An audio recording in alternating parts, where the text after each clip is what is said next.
प्यारे बच्चों, मैकेनिक्स में अब हम लोग को नया टॉपिक पढ़ना है, work, power and energy. Work पढ़ेंगे, फिर पावर पढ़ेंगे, फिर एनर्जी पढ़ेंगे। चाहे वर्क हो, चाहे पावर हो, चाहे एनर्जी हो, तीनों स्केलर क्वांटिटी हैं। एनर्जी में दो प्रकार की एनर्जी, काइनेटिक एनर्जी और पोटेंशियल एनर्जी। पोटेंशियल एनर्जी में भी दो प्रकार की एनर्जी, ग्रेविटेशनल पोटेंशियल एनर्जी और elastic potential energy. Gravitational potential energy होगा mgh और इलास्टिक पोटेंशियल एनर्जी होगा पोटेंशियल एनर्जी ऑफ स्प्रिंग। यानी देखा जाए तो स्प्रिंग का कॉन्सेप्ट इसी टॉपिक में पढ़ना है। स्प्रिंग भी हम लोगों को वर्क और एनर्जी में ही पढ़ना है। ठीक बेटा, तो सबसे पहले स्टार्ट करते हैं वर्क डन। उसके बाद से जब वर्क फिनिश हो जाएगा तो पावर, फिर एनर्जी। वर्क एनर्जी थ्योरम भी इसी में पढ़ना है हम लोगों को। Very important, work energy theorem. Work done find करने के कई मेथड होते हैं। वर्क एनर्जी थ्योरम से भी वर्क डन आता है। वर्क डन फोर्स और डिस्प्लेसमेंट के डॉट प्रोडक्ट से भी आता है। Work done FD cos theta से भी आता है। यानी फोर्स और डिस्प्लेसमेंट के बीच अगर एंगल पता हो तो एंगल एफडी कॉस थीटा से फाइंड किया जाता है। Work done is scalar quantity. तो अगर किसी बॉडी पे फोर्स लग रहा हो और बॉडी फोर्स के डायरेक्शन में डिस्प्लेस हो रहा हो, ऐसे कंडीशन में फोर्स और डिस्प्लेसमेंट का मल्टीप्लिकेशन ही बेटा वर्क डन होता है। Work done is equal to force into displacement. तो सबसे पहले हेडिंग वर्क।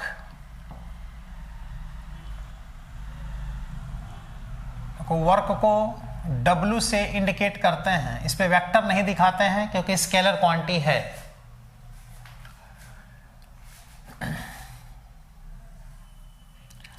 जैसे एक सरफेस है,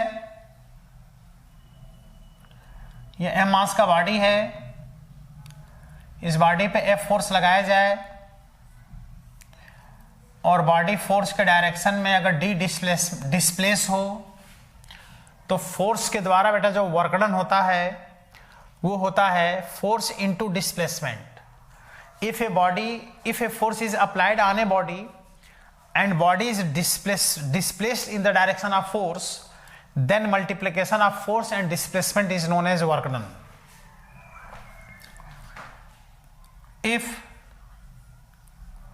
If a force is applied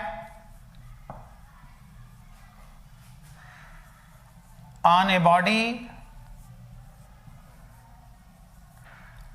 and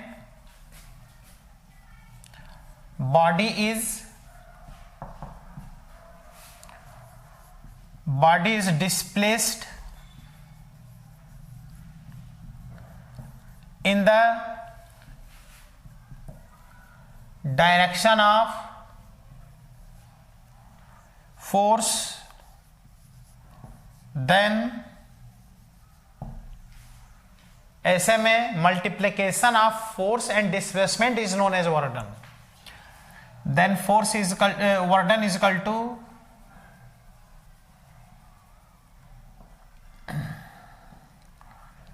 work done is equal to force into displacement. Work done is equal to F into D।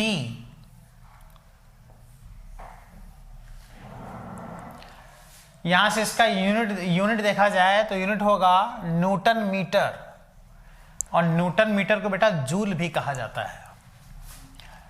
तो देखो यहां से इसका यूनिट आएगा न्यूटन मीटर।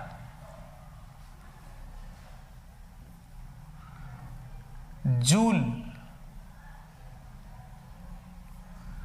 डायमेंशन होगा, न्यूटन और मीटर का डायमेंशन रख दो तो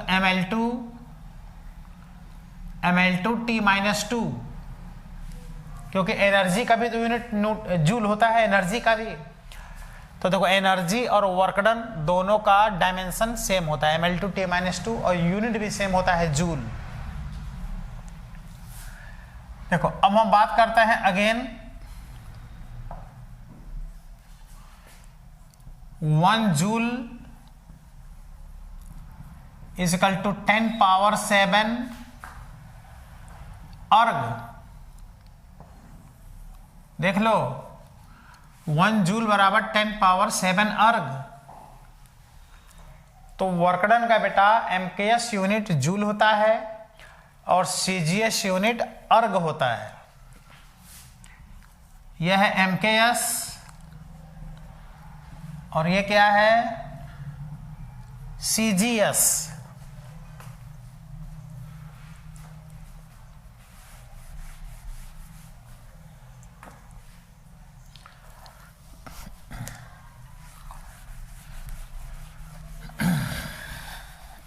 अब नेक्स्ट कॉन्सेप्ट देखें वर्कडन का।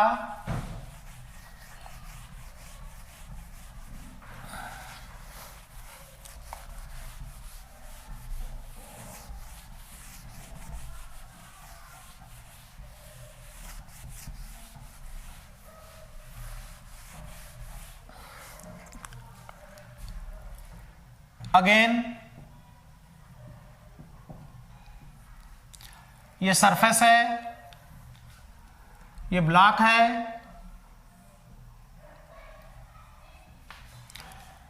और ये हॉरिजॉन्टल डायरेक्शन है। बॉडी पे जो फोर्स लग रहा है वो देखो हॉरिजॉन्टल से थीटा डिग्री पे अगर फोर्स लग रहा है, फोर्स इधर ना लग करके ऐसे लग रहा हो तो बॉडी इधर तो जाएगा नहीं, बॉडी तो बढ़ है आगे ही, बॉडी आगे के डायरेक्शन में ऐसे डिस्प्लेस हो रहा है। तो अब बॉडी को मोशन, ये एफ फोर्स मोशन नहीं करा रहा है, बॉडी को मोशन करा रहा है बेटा इसका कंपोनेंट। और थीटा से लगा हुआ कंपोनेंट सबको पता है कास में जाता है, तो इधर हम कंपोनेंट ले लेंगे कितना एफ कास थीटा, एफ का कंपोनेंट एफ कास थीटा। तो इस बॉडी को डिस्प्लेस करा रहा है बेटा एफ कास थीटा। तो देखो डिस्प्लेसमेंट और एफ कास थीटा एक डायरेक्शन हो गए। अब इसका मल्टीप्लिकेशन वर्क डन होगा। फोर्स के डायरेक्शन में डिस्प्लेसमेंट, डिस्प्लेसमेंट के डायरेक्शन में जो फोर्स होगा उसको हम यूज करके वर्डन निकालेंगे। तो अब बेटा वर्डन आ गया force F cos theta into displacement D. तो ये बेटा वर्डन का general formula F D cos theta, ये वर्डन का जनरल फॉर्मूला होता है एफ डी कॉस थीटा। यानी फोर्स और डिस्प्लेसमेंट के बीच अगर एंगल पता हो तो वर्डन इससे फाइंड किया सकता है एफ डी कॉस थीटा से। एक खास बात देखो, वर्कडन फोर्स और डिस्प्लेसमेंट के बीच के एंगल पर डिपेंड करता है टोटली। अगर एंगल 0 डिग्री है तो cos 0 का value 1, work done positive. Angle 90 degree है तो cos 90 का वैल्यू 0, वर्डन 0। अगर एंगल 180 डिग्री है तो cos 180 का वैल्यू -1, तो work done negative. That is work done may be positive, negative और 0। वर्डन 0 भी हो सकता है, पॉजिटिव भी हो सकता है और नेगेटिव भी हो सकता है।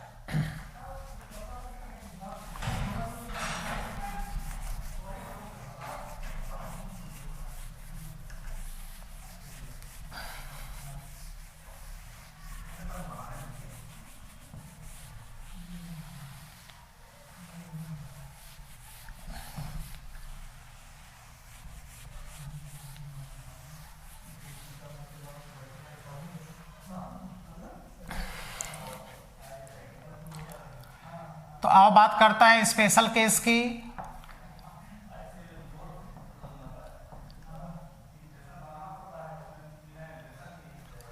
Special case first, if theta is equal to 0 degree तो cos 0 का वैल्यू 1। तो अब देखो बेटा वर्क डन आएगा F into D, maximum work done ये वर्डन आएगा positive.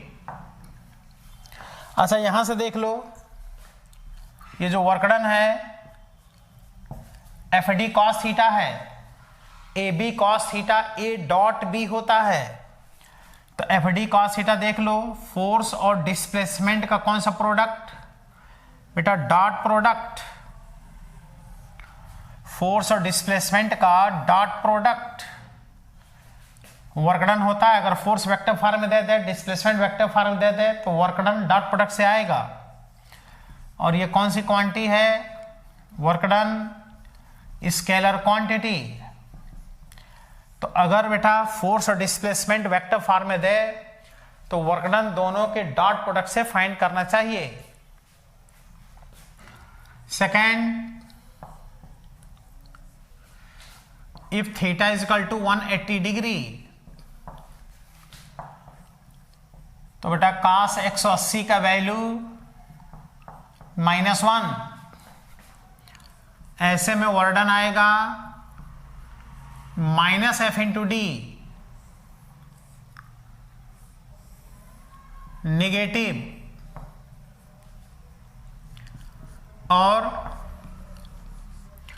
If theta is equal to 90 degree, तो cos 90 का वैल्यू 0। फोर्स और डिस्प्लेसमेंट 90 डिग्री पर हो, जैसे बॉडी पर फोर्स इधर लगे, बॉडी डिस्प्लेस इधर हो रहा हो, तो जब 90 डिग्री पे होंगे तो वर्डन 0 हो जाएगा। यानी फोर्स और डिस्प्लेसमेंट, इधर डिस्प्लेसमेंट है, इधर फोर्स लग रहा है, दोनों कितने डिग्री पर हैं, 90 डिग्री पर। तो यहाँ का जो वर्कडन आएगा cos 90 0 होने से बेटा यहाँ का वर्कडन 0 हो जाएगा। अब कहोगे थोड़ा कोई एग्जाम्पल बताइए, मतलब कब नेगेटिव हो रहा है, कब 0 हो रहा है। तो जैसे मान लो किसी बॉडी पर हम फोर्स लगा रहे हैं, जिधर फोर्स लगा रहे हैं बॉडी उधर ही चल रहा है, तो वर्डन पॉजिटिव है। अब जैसे हम बॉडी पर फोर्स लगा रहे हैं और बॉडी रफ सरफेस पे मोशन कर रहा है, तो बॉडी चल तो रहा है आगे, लेकिन फ्रिक्शन किधर लग रहा है, पीछे। तो फ्रिक्शन के द्वारा वर्डन क्या होगा, निगेटिव होगा।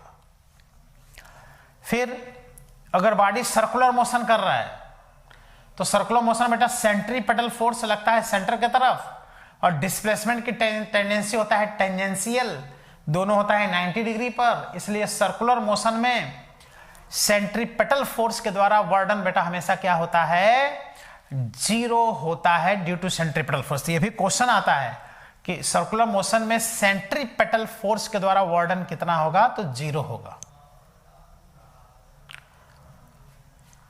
फिर जैसे स्टेशन पे जो कुली होता है, वह हेड पर अपने सर पर सूटकेस लेके जब चलता है तो कोई वर्क नहीं करता। फिजिक्स के लैंग्वेज में देखा जाए तो उसका वर्डन 0 होता है, क्योंकि उस सूटकेस का वेट नीचे काम करता है और कुली उस सूटकेस पे फोर्स ऊपर लगाता है, फोर्स ऊपर लगाता है और चलता कहाँ है, आगे की तरफ। कितने डिग्री पर, 90 डिग्री पर। There is no work done by the coolie on the station. यानी कुली जो होता है कोई वर्क नहीं करता, उसको पैसा दो या ना दो कोई फर्क नहीं पड़ता। तो ये खास बात है कि वर्क डन 3 तरीके से देखो आ गया। एक फोर्स इंटू डिस्प्लेसमेंट से work done, F D cos theta से वर्क डन, और फोर्स और डिस्प्लेसमेंट के डॉट प्रोडक्ट से भी वर्क डन आता है। वर्क डन में बी पॉजिटिव, नेगेटिव और 0। वर्क डन पॉजिटिव भी हो सकता है, नेगेटिव भी हो सकता है, और बेटा 0 भी हो सकता है।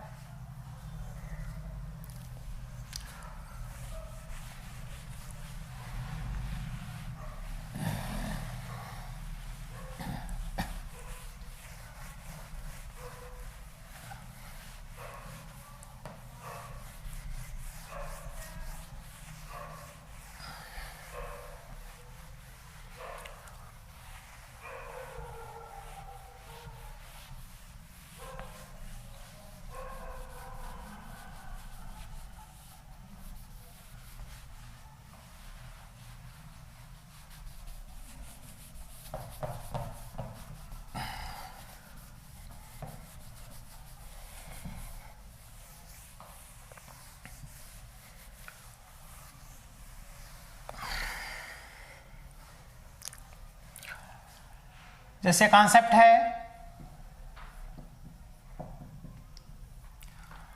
कोई बॉडी अगर सर्कुलर मोशन कर रहा है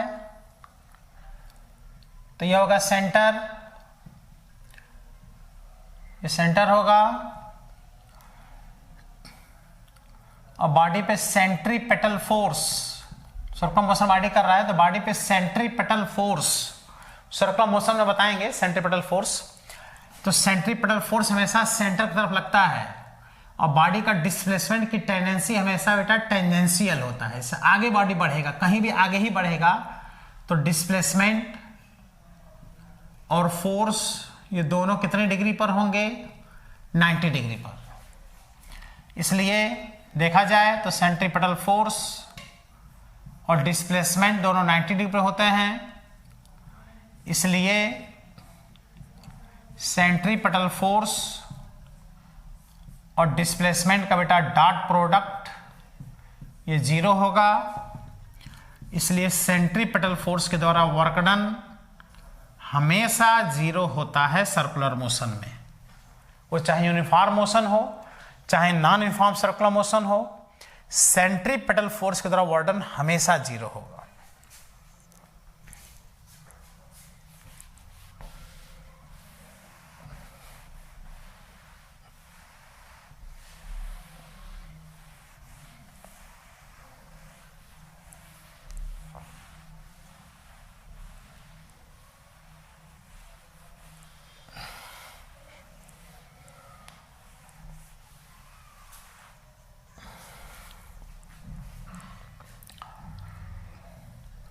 It means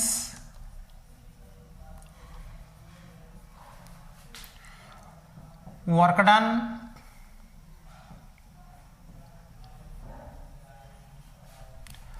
due to centripetal force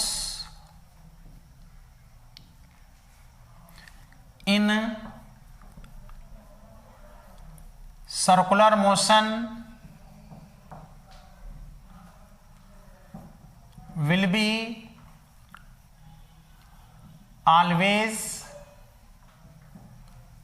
0। Reason देखो 90 डिग्री, फोर्स और डिस्प्लेसमेंट हमेशा कितने डिग्री पर होते हैं, 90 डिग्री पर होते हैं। अब आप कुछ क्वेश्चन करते हैं, उसके बाद से फिर टॉपिक को आगे बढ़ाते हैं।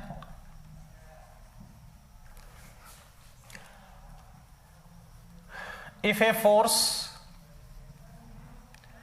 F is equal to 2I cap plus 3J cap plus 4K cap Newton is acting on a body and body is displaced up to displacement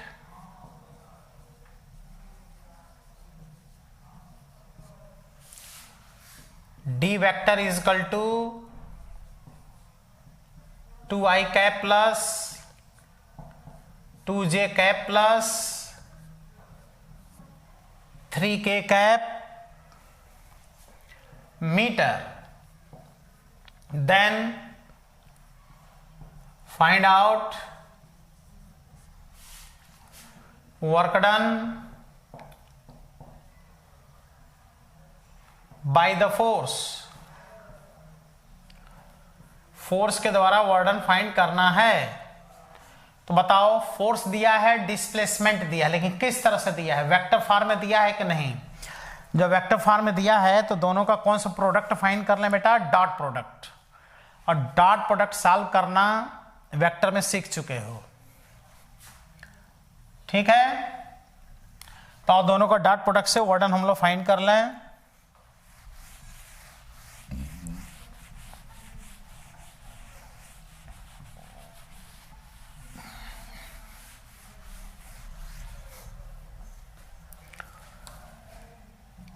work done is equal to F और D का dot product, F है 2i cap plus 3j cap plus 4k cap dot 2i cap plus 2j cap plus 3k cap. अब बेटा work dot product find करने का method सिखाए हैं, tricky method से सॉल्व हो जाता है। a1 b1 plus a2 b2 plus a3 b3। Dot product solve करेंगे, देखो 2 और 2 का i और i के कोएफिशिएंट का मल्टीप्लाई करेंगे, 2 इंटू 2, 3 इंटू 2, 4 इंटू 3, तो वर्डन आ गया 4 प्लस 6 प्लस 12,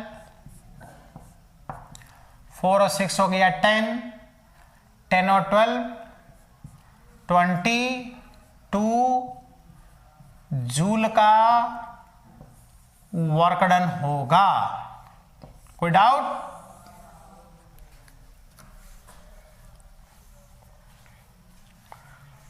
ठीक है बेटा, तो डॉट प्रोडक्ट से कितना आसानी से आ गया। डॉट प्रोडक्ट कितना आसान होता है, a1 b1 plus a2 b2 plus a3 b3 से डॉट प्रोडक्ट सॉल्व हो जाता है। क्रॉस प्रोडक्ट सॉल्व करना थोड़ा टफ है, बट डॉट प्रोडक्ट तो चुटकी में जाके सॉल्व होता है।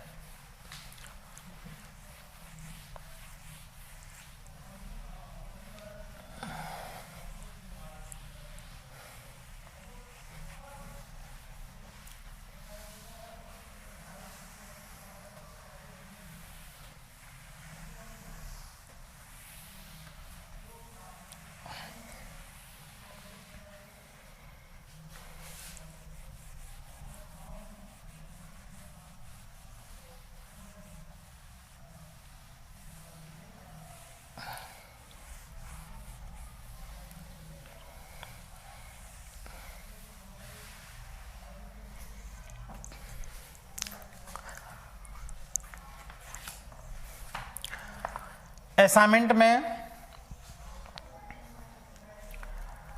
एनसीईआरटी का 3 नंबर क्वेश्चन, पहले पेज पे एनसीईआरटी में 3 नंबर क्वेश्चन दिया है। 3 number question of NCERT. A body constrained to move along the z-axis of a coordinate system in a subject to a constant force F is given by। देखो body पे लगने वाला force दिया है -i cap plus 2j cap plus 3k cap Newton. Body पे force लग रहा है, where I, J, K cap are unit vector along the x, y and z axis of the system respectively. What is the work done by this force in moving the body at a distance 4 meter along the z axis? Body बेटा 4 metre z axis का along motion कर रहा है, तो कितना work done होगा? तो बताओ, जो डिस्प्लेसमेंट होगा वो कितना होगा? 4 मीटर अलॉन्ग z एक्सिस, और z एक्सिस से अलॉन्ग यूनिट वेक्टर होता है k कैप, तो k कैप से कर दो मल्टीप्लाई, तो देखो डिस्प्लेसमेंट आ गया, फोर्स आ गया, वर्क डन, फोर्स और डिस्प्लेसमेंट का डॉट प्रोडक्ट, ये आ गया बेटा -i cap plus 2j cap plus 3k cap dot 4k cap. अब यहां i है, उधर i नहीं है, तो ये हो गया 0। यहां j है, उधर j नहीं है, हो गया 0। यहां देखो 3 है, वहां 4 है, k कैप का कोएफिशिएंट, तो हो गया 3 इंटू 4, तो आंसर हो जाएगा बेटा 12 जूल का वर्क डन। और आंसर देखो वहां 12 जूल लिखा भी है, एनसीईआरटी का चूंकि क्वेश्चन है तो आंसर वहीं पर लिखा है 12 जूल बेटा इसका आंसर होगा। तो फोर्स तो डायरेक्ट दिया था, डिस्प्लेसमेंट वेक्टर फॉर्म हमने फाइंड कर लिया। क्यों के कैप से मल्टीप्लाई किया? क्योंकि बॉडी जेड एक्सिस के अलॉन्ग मोशन कर रहा है और जेड एक्सिस का अलॉन्ग यूनिट वेक्टर होता है बेटा के कैप, इसलिए इसे मल्टीप्लाई कर दिया, वर्क डन आ गया।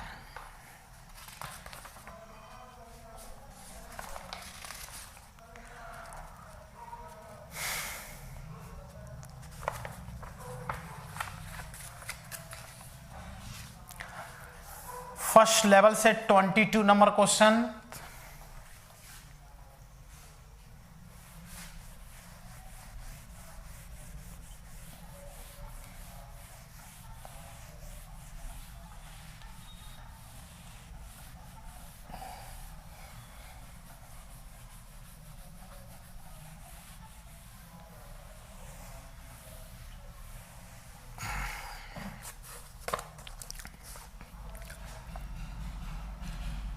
टू नंबर क्वेश्चन ऑफ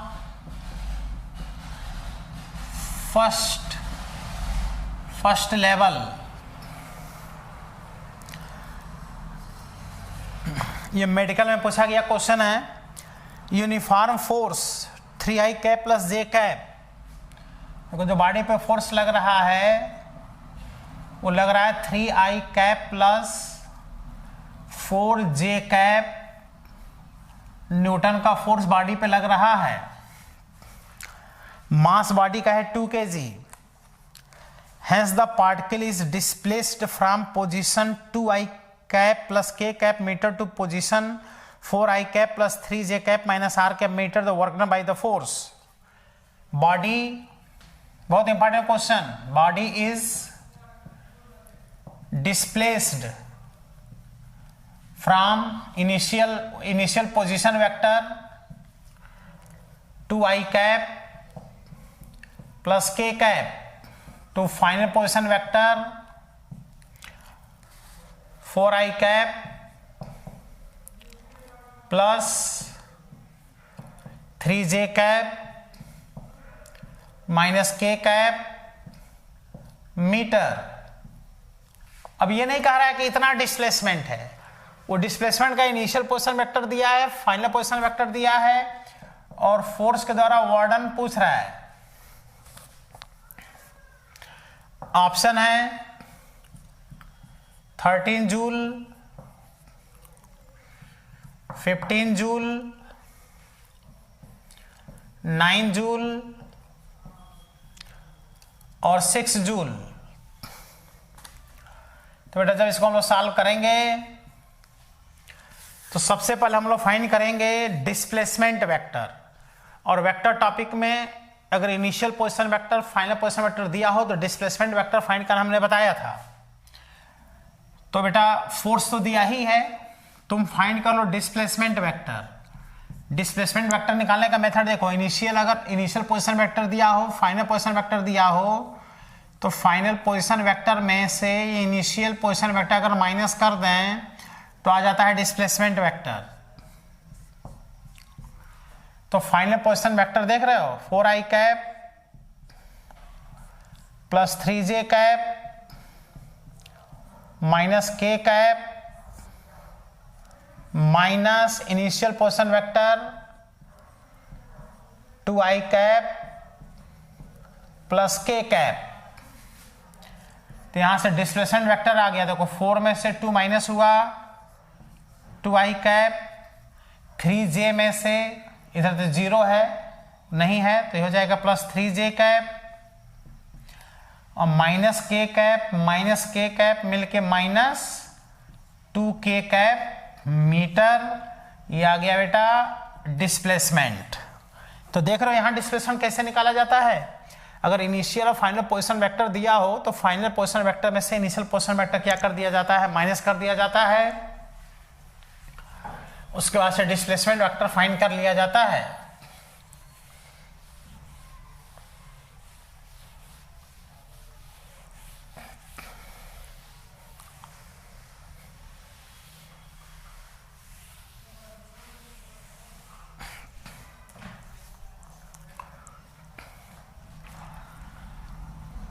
तो यहां से देखो वर्क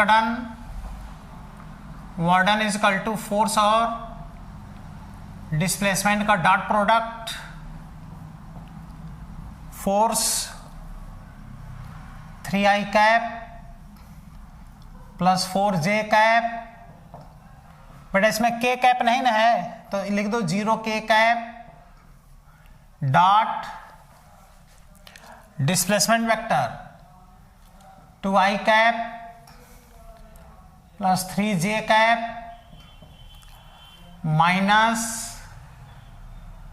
माइनस 2k कैप। और ऑर्डर निकालना कितना आसान, a1b1 plus a2b2 plus a3b3, तो हो गया बेटा 3 × 2 6 प्लस 4 × 3 12 और 0, 3 × 2 6, 4 × 3 12 प्लस 0 18 इसमें नहीं है, मतलब हम लोग कुछ मिस्टेक किए हैं और थोड़ा सही कर लेते हैं, 3i cap plus j cap, force दिया है 3i cap plus j cap, ये फोर्स दिया है, यही मिस्टेक हुआ है, 3i cap plus j cap, सही कर लेना बेटा। तो देखो आ गया 3 × 2 6 प्लस 1 × 3 is 3 प्लस 0, आ गया 6 और 3 9 जूल।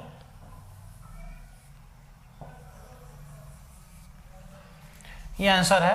वो थोड़ा सा यहां लिखने में मिस्टेक हो गया था, यहां 4 हम लिख दिए थे, यहां केवल j कैप है, इसको सही कर लेना। और डॉट प्रोडक्ट सॉल्व करना बहुत ही आसान होता है, a1b1 plus a2b2 plus a3b3 फट से सॉल्व हो जाता है। ठीक, तो आज वर्क फॉर एनर्जी हमने स्टार्ट कर दिया, असाइनमेंट आप लोगों को दे दिया जाएगा, क्वेश्चन बढ़िया से सॉल्व करो, आसान टॉपिक है, बहुत इंटरेस्टिंग टॉपिक है। आज हमने बताया कि when force is applied on a body then displacement and force का जो मल्टीप्लिकेशन होता है वर्डन होता है। फोर्स डिस्प्लेसमेंट के बीच अगर एंगल थीटा हो तो वर्डन FD cos थीटा से आता है। फोर्स डिस्प्लेसमेंट वेक्टर फॉर्म में दिया हो तो F और D के डॉट प्रोडक्ट से वर्डन आता है। अगर 0 डिग्री है दोनों के बीच एंगल तो पॉजिटिव वर्डन, 90 डिग्री है तो 0 वर्डन, 180 डिग्री है तो नेगेटिव वर्डन, वर्डन में भी पॉजिटिव नेगेटिव आर 0। और ये डॉट प्रोडक्ट से सॉल्व होगा। स्केलर क्वांटिटी है, जूल इसका यूनिट है, सीजीएस यूनिट इसका अर्ग है, 1 जूल बराबर 10⁷ अर्ग है। ये सारा कॉन्सेप्ट हमने बताया और पर्टिकुलर वर्क डन पे हमने क्वेश्चन कराया। अब अगले लेक्चर में इस पर और ज़्यादा इंपॉर्टेंट कॉन्सेप्ट हम बताने वाले हैं और बहुत अच्छा लगेगा अगला टॉपिक, अगला कॉन्सेप्ट। वर्क डन के ढेर सारे भी क्वेश्चन कराएंगे, अलग अलग मेथड से, अलग अलग वैरायटी के क्वेश्चन। फोर्स और डिस्प्लेसमेंट ग्राफ भी बताएंगे, एरिया बाउंडेड उसका फाइंड करेंगे, एरिया बाउंडेड उसका क्या होगा बेटा, वर्क डन होगा। ठीक है बेटा, तो खूब मेहनत से पढ़ाई कीजिए, नया टॉपिक स्टार्ट हो चुका है, very interesting topic. Thank you, all the best.